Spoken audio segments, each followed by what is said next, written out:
दंडोत प्रणाम. मायबाप,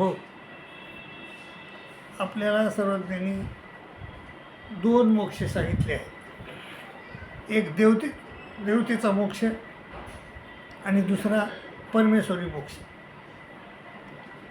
स्वर्ग नरक कर्मभूमी मोक्ष असं चतुरित कर्मफळ सांगितले आपल्याला.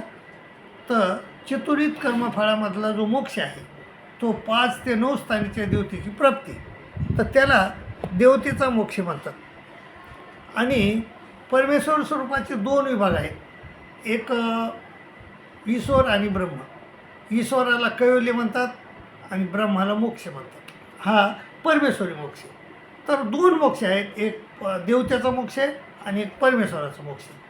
आता आपल्याला देवतेच्या मोक्षामध्ये आपल्याला समजलं की आपली च्युती का होते, आपल्याला तिथं आत्यंतिक मोक्ष का मिळत नाही. कारण तिथं प्रपंचाचं बीज उरलेलं असते. ओटबीजाचा दृष्टांत देऊन परमेश्वरानं आपल्याला समजून सांगितलं की तिथं आपण ज्यावेळेस चैतन्य मायाच्या जी फळाला गेलो, इतर फळाला तर जाऊ द्या, पण चैतन्य मायाच्या मोक्ष याला गेलोत आपण, तरी आपल्याजवळ मळ असतात आणि मळ हे प्रपंचाचे आहेत. म्हणजे तिथं प्रपंच उपसावरला उपसावरलेला असतो, प्रपंच झाकलेला असतो. आणि प्रपंच झाकलेला असल्यामुळं तो प्रपंचिक मोक्ष येतो आणि हा आत्यंतिक मोक्ष आहे. परमेश्वराचा मोक्ष जो आहे तो आत्यंतिक मोक्ष आहे. तो तिथं उदाहरण प्रकार सांगितलं आहे की साध्याच्या प्राप्ती साधन निवडते. साधन सोडून जावं लागतं आहे आपल्याला, फक्त केवळ जीवस्वरूप मोक्षाला जातो. तर तो मोक्षामधून मग आपलं पतन नाही, परंतु याच्या देवतेच्या जे मोक्ष आहे त्याच्यातून आपलं पतन आहे. तर ते आपण पाहिलं तिथपर्यंत. तर आता परमेश्वरी मोक्षामध्ये काहीच अडथळे नाहीत का? आहेत. तर तिथं 9 अडथळे आहेत. तर ते 9 दृष्टांतातून आपल्याला सर्वज्ञांनी आपल्याला समजून सांगितलं. तर पहिला आपला अडथळा आहे तो म्हणजे आयसे ज्ञान. म्हणजे आयसे हे ज्ञान म्हणजे ईश्वरही देता परी जीव कायशेने एक घालेपणे ने घेते. आयसे हे ज्ञान म्हणजे कोणते ज्ञान? जे परमेश्वर, मी जे आता तुम्हाला सांगितलं परमेश्वरी मोक्ष आणि देवतेचा मोक्ष, ह्या 2 मोक्षामधला फरक. आणि हे आयसे हे ज्ञान, ब्रह्मविद्येचं ज्ञान तुम्हाला परमेश्वर सांगतात, पण तुम्ही का घेत नाही, जीव का घेत नाही? हे आयसे हे ज्ञान म्हणजे सांगितल्याप्रमाणे ते आयसे ज्ञान ईश्वरही देतात, परी जीव कायशेनं एक घालेपणे न घ्यायचे. त्याला घालेपण आलेलं आहे. ते घालेपण कोणचं आलं आहे? तर आपण अनंत सृष्टीमध्ये फिरलोत आणि अनंत सृष्टीमध्ये फिरल्या असल्यामुळं आपण अनेक लेप जोडलेली आणि कदाचित आपण म्हणजे विद्यावंताच्या ठिकाणी भजन घडलं असेल, कदाचित आपल्याला म्हणजे ज्ञानविग्रहाच्या ठिकाणी भजन घडलं असेल, तर कदाचित आपल्याला आवर्दृश्य अवताराच्या ठिकाणी भजन घडलं असेल. तर त्यावेळेस जर अशा ठिकाणी भजन घडलं तर आपल्याला जो विद्येचा लेप लागतो, त्या देवतेच्या विद्येचा लेप लागतो आणि तो लेप परोडीला आल्यानंतर आपल्याला ती विद्या होतेच. पण ती विद्या होणं म्हणजे घालेपण. एकदा विद्या झाली की हा मनुष्य देहाचा काही फायदा नाही माणसाला.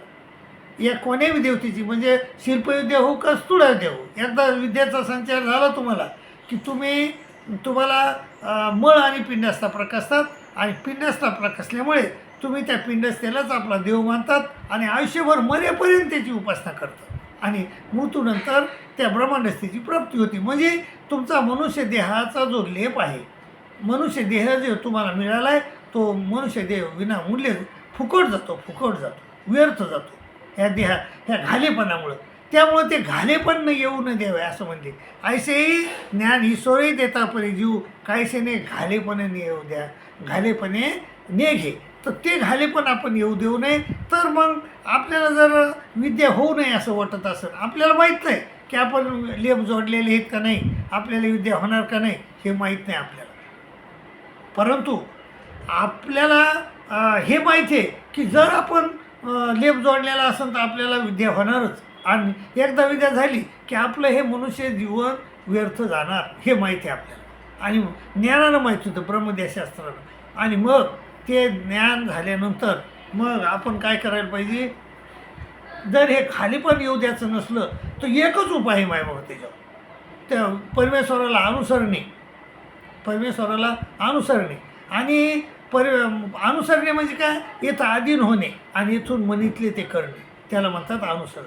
आणि मग अनुसरण करायचं, आस्तिपरीचं आचरण करायचं, देशाच्या शेवटी जायचं, झाडाच्या तळोटी बसायचं आणि रात्री देवळाच्या कुंडी झोपायचं.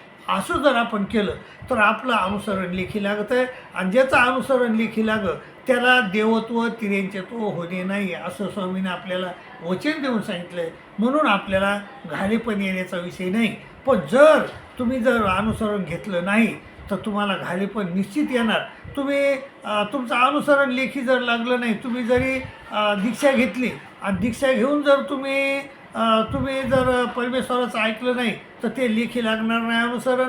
आणि लेखी लागलं नाही तर तुम्हाला ते घालेपण निश्चित येणार म्हणजे येणार. कारण आपण बघतो की दत्ताचं शिगवे हे आंबाळी हे अशा ठिकाणी कपडे म्हणजे दीक्षित लोकांना देखील ते तसे म्हणजे घालेपण आलेलं आहे.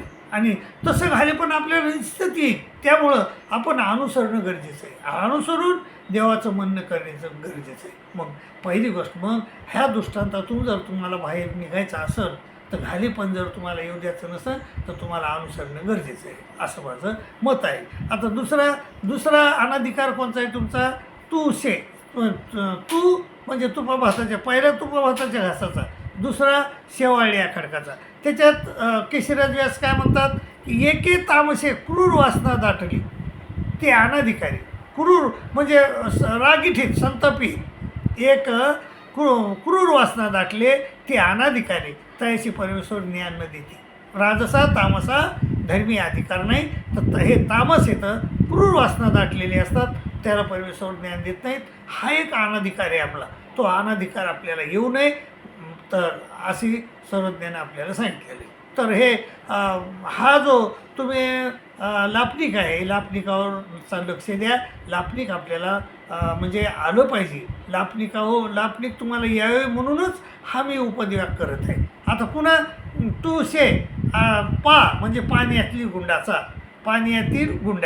एक कठीण अंतकरणाची सन्निधानी असताही परमेश्वर धर्मा योग्य नव्हती.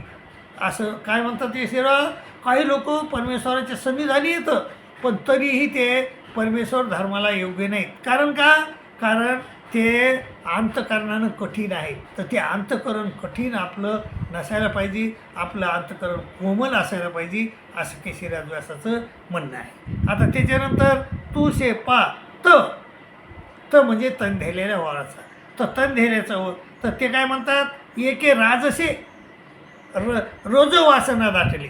आता हे राजसा तामसा, आता रोजवासना दाटले ते परमेश्वर धर्मा योग्य नव्हती परी केली होती.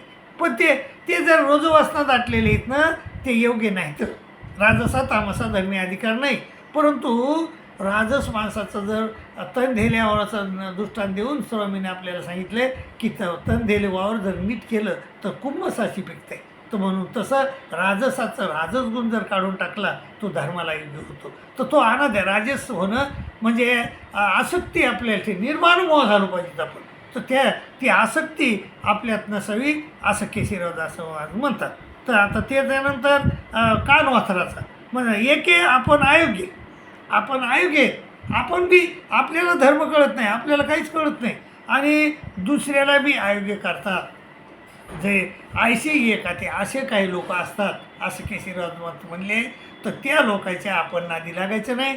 आपण बी कोणाला कानवाथर व्हायचं नाही आणि कोणाला बी आपल्याला कानवाथर होऊ द्यायचं नाही, असं त्यांनी ह्या सर्वज्ञांनी ह्या दृष्टांतातून आपल्याला समजून सांगितलेलं आहे. आता ते म्हणतात पुन्हा वेळ वाचा.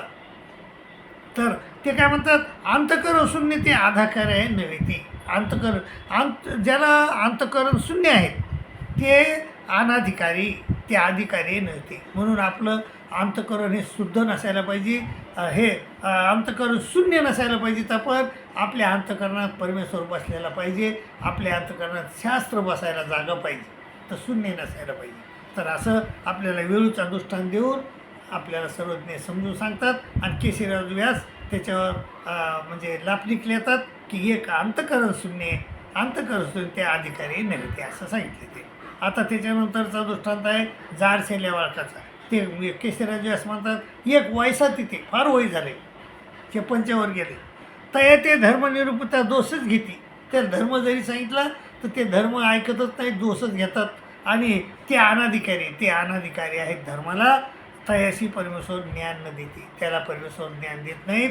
हे जारशेल्या वाळकाच्या दृष्टांतातून आपल्याला सर्वज्ञांनी समजून सांगितलं आहे आणि त्याच्यावर केशरीराजाने हे लापणी केलेली. आता नंतर भरलेल्या वाळकाचा, तर त्याच्यात काय म्हणतात केशरीराज व्यास म्हणतात की एक भक्तिजड माणूस. भक्तिजड म्हणजे तय ते अन्यथा ज्ञान न फिटे, त्याचे अन्यथा ज्ञान फिटतच नाही. म्हणजे देवाला देवता म्हणतो, देवतेला ईश्वर म्हणतो, जीवाला ईश्वर म्हणतो, ईश्वराला जीव म्हणतो, दगडाला देव म्हणतो, असं अन्यथा ज्ञान आहे. त्याचं अन्यथा ज्ञान फिटत नाही. म्हणून तसे बी लोक जारशेले वाळकं आहेत ते, तर त्याला बी परमेश्वर ज्ञान देत नाहीत. ते काय म्हणतात केशरीराज याच्यावर काय लापणीक लिहितात, एक वयसा तिथे एक भक्ती जडे तयाचे अन्यथा ज्ञान न फिटे, म्हणून ईश्वर तयाला ते धर्मायोग्य नव्हे ती जैसा भरलेल्या वाळका असं म्हणतात ते. आणि नंतर त्याच्यानंतर भरलेल्या वाळकानंतर देह लुटल्या वाळकाचा.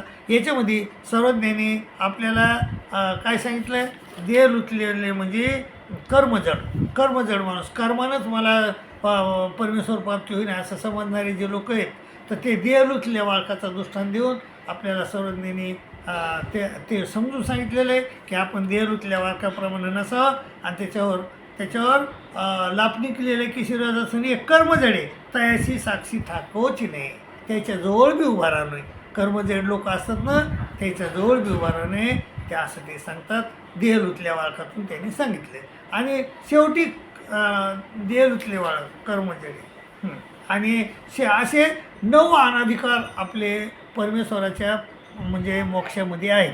तर ह्या 9 अनाधिकारात आपण नसायला पाहिजे असं सर्वज्ञाचं म्हणणं आहे. जर हे 9 अनाधिकार जर आपल्यापाशी असले, देवतेच्या मोक्षामध्ये प्रपंच हा अनाधिकार आहे. तर तिथं प्रपंचामुळं आपली काय होती म्हणजे खाली यावं लागते, आपल्याला च्युती होते. आणि परमेश्वराचा जो मोक्ष आहे त्या मोक्षामध्ये हे 9 अनाधिकार आहेत. तर ह्या 9 अनाधिकारामधून तर मी त्याच्यावर एक सूत्र लिहिलं आहे, त्याच्यावर एक मी शिडी लिहिली, तू शे पात कावे असे 6 दृष्टांताची एक शिडी ती पाठ केली तर आपल्या हे ध्यानात राहू शकतात. आणि जारशेले भरलेले देह लुटले असे 9 दृष्टांत येतं. हे अनाधिकाराचे दृष्टांत आहे. बाबा ह्या अनाधिकारात आपण नसावा. आणि हे अनाधिकाराचे दृष्टांत आपल्याला म्हणजे आपल्या स्मरणात पाहिजे, आपल्याला आठवणीत पाहिजे. आणि ते अनाधिकाराचे दृष्टांत आपल्याला केव्हा बी समजले पाहिजे, केव्हाही सांगता आले पाहिजे. आणि त्या अनाधिकारातून आपण कसे वेगळे होऊ हे आपल्याला समजलं पाहिजे. म्हणून बाबा त्या अनाधिकारातून तुम्ही वेगळे व्हा, ह्या अनाधिकाराच्या सपाट्यात सापडू नका असं मी तुम्हाला नम्रपणे सांगतो. आणि तुमची रजा घेतो. दंडोत प्रणाम.